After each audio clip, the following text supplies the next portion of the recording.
You probably only think about socks when something goes wrong. One is missing. One is wet. One has a hole right under your heel, or one keeps sliding down inside your shoe until every step feels slightly more annoying than the last. But that tiny layer of fabric between your foot and your shoe changed human movement more than most people realize. Before modern socks, walking could mean raw skin, cold toes, sweat-soaked feet, painful blisters, and shoes that rubbed your body with every step. If you like weird stories behind the clothes people wear every day, subscribe now, because socks may be the most ignored invention in your drawer. The strange thing about socks is that nobody can point to one person and say, that is the inventor. Socks do not have one clear creator like some modern inventions. They developed slowly in different places because humans kept running into the same problem. Feet are fragile. That might sound obvious, but for most of history, your feet were your transportation. If your feet failed, everything got harder. Hunting, farming, marching, trading, carrying water, walking to market, crossing cold ground, standing all day, surviving winter. A painful foot was not just uncomfortable. It could limit your whole life. Shoes helped, but early shoes were often rough. Leather could be stiff. Sandals left parts of the foot exposed. Wooden soles could be hard. Boots could trap sweat. Even a good shoe could rub the skin raw if there was nothing soft between the foot and the material. So people created layers. They wrapped their feet with cloth. They used animal skins. They stuffed shoes with soft material. They made early sock-like coverings from whatever they had nearby, not because they were trying to create fashion, but because walking hurt. That is the real origin of socks. Not one inventor in one workshop, but millions of steps that taught humans the same lesson. If you want to move farther, work longer, and survive cold ground, you need to protect the foot before the shoe does its damage. Long before elastic socks, people wrapped their feet. A strip of cloth could do a lot. It could reduce rubbing, soak up sweat, add warmth, and make a rough shoe feel a little less brutal. Foot wraps were simple, cheap, and easy to repair. Soldiers, workers, and travelers used versions of them for centuries because they worked, even if they looked nothing like the socks in your drawer. But some of the oldest surviving sock-like garments come from ancient Egypt. Archaeologists have found knitted socks from around 300 to 500 AD, and they look surprisingly clever. Some were made with a split toe, almost like a fabric version of a mitten for the foot. That design allowed people to wear them with sandals. That detail tells us something important.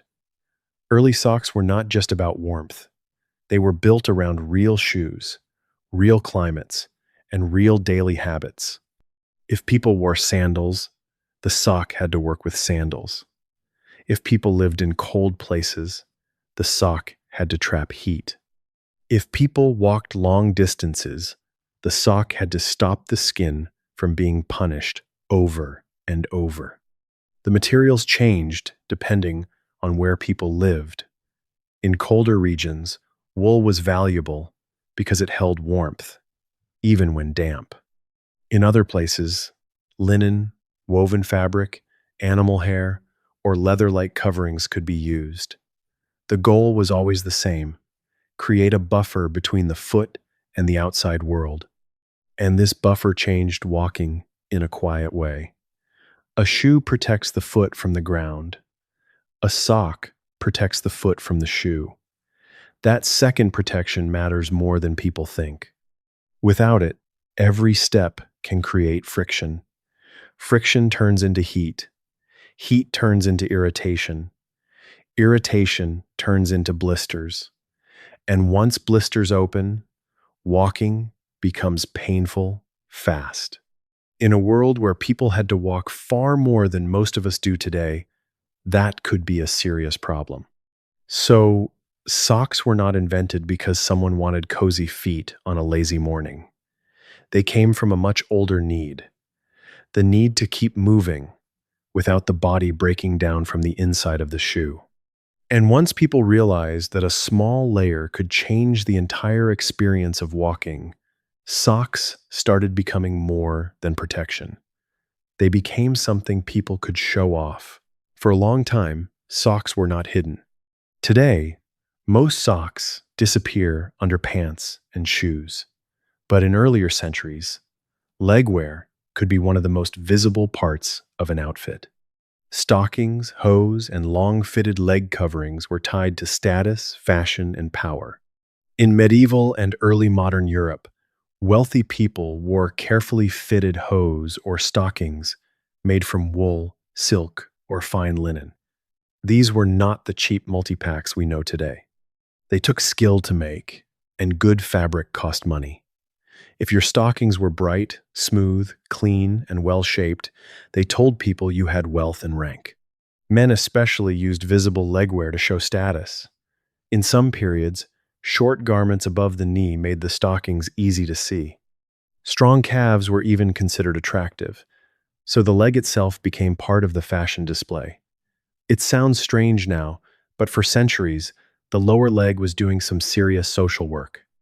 Then came a major change in 1589.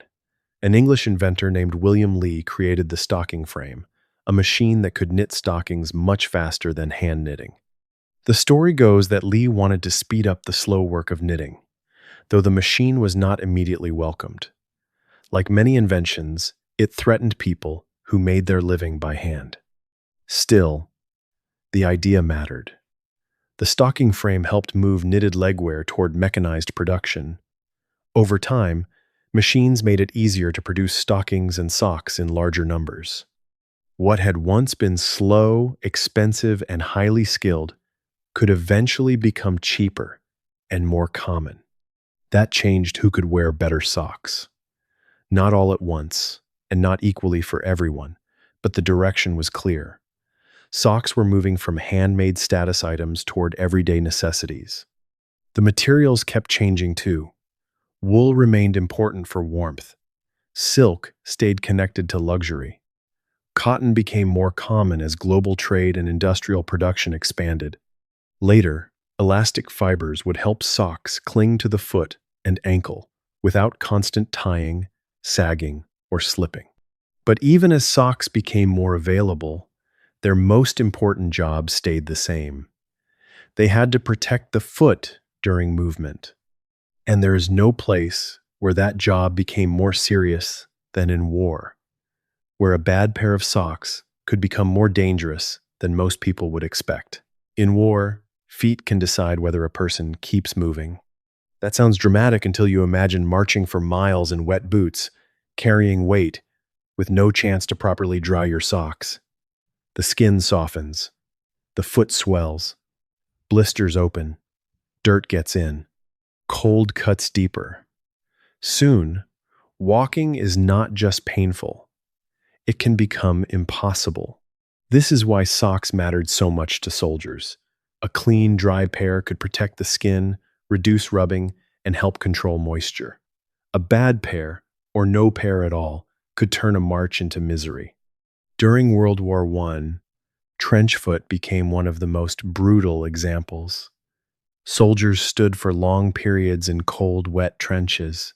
Their boots and socks stayed soaked. Blood flow suffered. Skin broke down.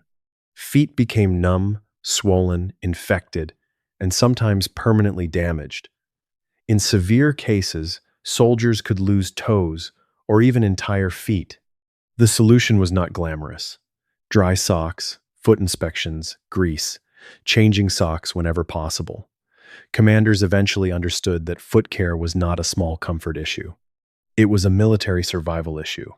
Workers had similar problems in a different world. Miners, factory workers, farmers, railroad crews, dock workers, and builders spent long days on their feet. If socks bunched up, wore through, trapped sweat, or failed to cushion the skin, the whole body felt it. A painful foot changes the way you stand, the way you walk, and how long you can keep working. This is the part of sock history that hides under the joke. Socks seem boring because they are successful. When they work, you forget them. When they fail, they can ruin your day. And for people who walked for survival, work, migration, trade, or war, socks changed the relationship between the body and distance. They did not make humans walk for the first time, of course, but they helped humans walk farther, longer, warmer, and with less damage. A shoe without a sock can protect you from the ground and still punish your skin. A sock turns that hard outer shell into something your body can tolerate. It is one of the smallest pieces of clothing, but it sits at the exact point where human ambition meets friction. And once factories, new fibers, and modern sports arrived, socks would become even more specialized, even more invisible, and even more necessary. Modern socks are successful because they almost disappear. They stretch, they grip, they cushion, they breathe. They slide into shoes without much thought. You can buy them for sports, hiking, cold weather, dress shoes, medical needs, fashion, school uniforms, and lazy days at home. There are socks designed to stay hidden, socks designed to compress the leg, socks designed to prevent blisters, and socks designed mostly to make people laugh when they look down. That variety came from industry. As knitting machines improved and factories expanded, socks became easier to produce in huge numbers. Cotton made them comfortable for daily wear. Wool stayed useful for warmth.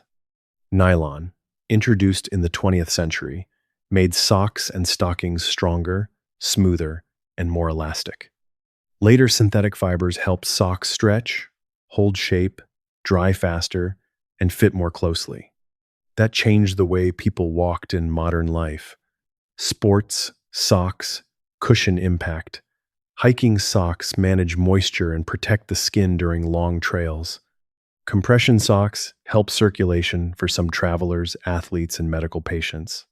Even the simplest ankle sock is part of a long history of solving a basic human problem: how to move without destroying your feet. And yet, socks still get almost no respect. They are lost in washing machines, turned into emergency dust cloths, bought in packs, and replaced without ceremony. They rarely get the attention given to shoes, jackets, dresses, or jeans. But without them, those shoes would feel very different. A stylish boot can become torture. A running shoe can become a blister machine. A long walk can become a lesson in regret.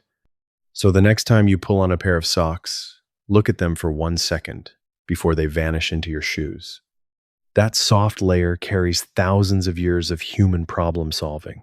Foot wraps, animal skins, Egyptian split-toe socks, medieval stockings, William Lee's knitting machine, soldiers changing wet socks in war, factory workers standing all day, athletes chasing better performance, and every person who has ever limped home because the wrong fabric rubbed the wrong way. Socks changed the way humans walked, because they changed what our feet could endure. If you enjoyed this weird clothing history, subscribe for more stories behind the clothes people wear every day. And tell me in the comments what item should come next: shoes, gloves, underwear, hats, or something sitting in your drawer right now.